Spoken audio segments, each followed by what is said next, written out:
This video deals with metaphysical thinking in Africa. So, what is metaphysics? Metaphysics is the branch of philosophy that deals with the first principles of things, including abstract concepts such as being, knowing, identity, time, and space. In short, it is about the way in which people make sense of reality. There are generally two ways in which people make sense of reality. Teleological, coming from the word telos, meaning goal and logical order. In other words, reality is structured towards an ultimate goal. This is what Christianity believes with the second coming of Jesus and the judgment day. Secondly, there is the mechanical understanding, which understands the world through causation and in scientific terms. So, if we were to understand African metaphysics, we could focus on the following 5 themes: religion, its holistic nature, the supernatural, causality, and social in nature. Okay, firstly, religion. Religious beliefs are central to African metaphysics. This relates to the African concept of God, spirit, causality, person, ancestral veneration, witchcraft, and magic all play a role in this regard. Its holistic nature. African metaphysics is holistic in nature. Reality is seen as a closed system where everything hangs together. Certain principles control vital forces. Forces are hierarchical and form a chain of being. God is the apex, then our ancestors, followed by humans, animals, plants, and matter. There is an almost unbreakable interrelation between God, the dead, the living, and nature. This holistic view of reality is more fundamental than scientific views. Thirdly, the supernatural. African metaphysical discourse generally includes the supernatural. It includes the non-physical aspects of phenomena that transcend space and time. There is common misconception that traditional African life is wholly enmeshed in the supernatural. You could rather say that there is no dualism between the spirit, soul, mind, and matter.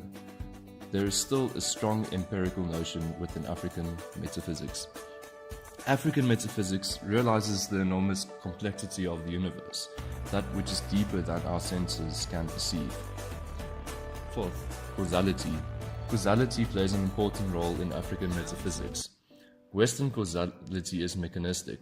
The African view is more teleological. It is chance-rejected.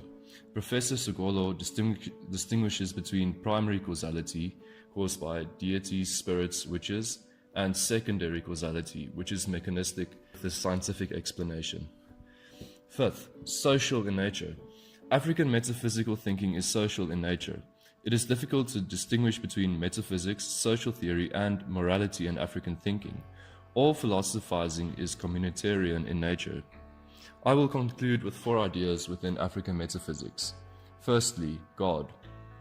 There is a strong belief in the existence of a supreme being, yet there is still a strong empirical sense. God constitutes the totality of existence and is not apart from the world and its natural laws. There is a belief in one single totality of existence. God is the creator, but not outside this world. A key question of origin arises here. Ancestors. No distinction between the natural, material, and supernatural or spiritual exists. There is a mortal and immortal life, but there is never absolute immateriality. Ancestors interact with mortals. There is no difference in kind between these two worlds. Actions of ancestors are within the regular pattern of events. Ancestors provide moral leadership for the living. Ancestors communicate to the living through ritual and similar practices. Ancestors are not worshipped but venerated. They are integrated into ordinary life situations where their guidance is sought and accepted. Ancestral land is very important in this process. With loss of ancestral land, the ancestors are banished to realms of impotence and anonymity. Moral dislocation follows. Witchcraft. Witchcraft, sorcery, and magic is not considered scientific but still part of the history of every human society. In Limpopo province, concern about strong belief in witchcraft and an increase of execution of witches over the last 10 years became prominent.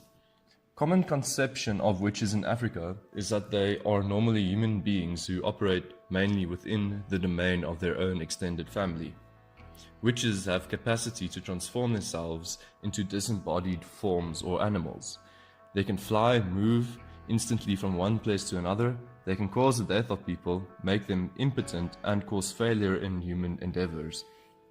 Witches are not just metaphorical and symbolic to the believers, but are real for traditional Africans. Witchcraft is linked to primary causes like death, and on a secondary level in a mechanistical way, like the cause of death through specific sicknesses. Lastly, personhood. Descartes' dualism between body and mind is rejected by an African view of person. Western concepts of person are epistemological and psychological. Knowledge is the possession of a particular individual versus the African concept, which is found in terms of social relations. Selfhood is relationally accounted for. Interpersonal relations presuppose an empirical reality. Person consists of a material and spiritual aspect. There is no categorical difference. The spiritual is not an inner force, but manifested in certain behavioral patterns. Destiny is an important concept for African personhood, the imposition which predetermines what a person will be in life. It determines a person's success. Destiny is not fatalism. For example, among Yoruba, it is believed that a person can alter his or her destiny for good or bad. Your destiny coexists with freedom, morality, and responsibility. Your destiny is mere potentiality. In other words, the meaning of one's life is measured by one's commitment to social ideals and communal existence.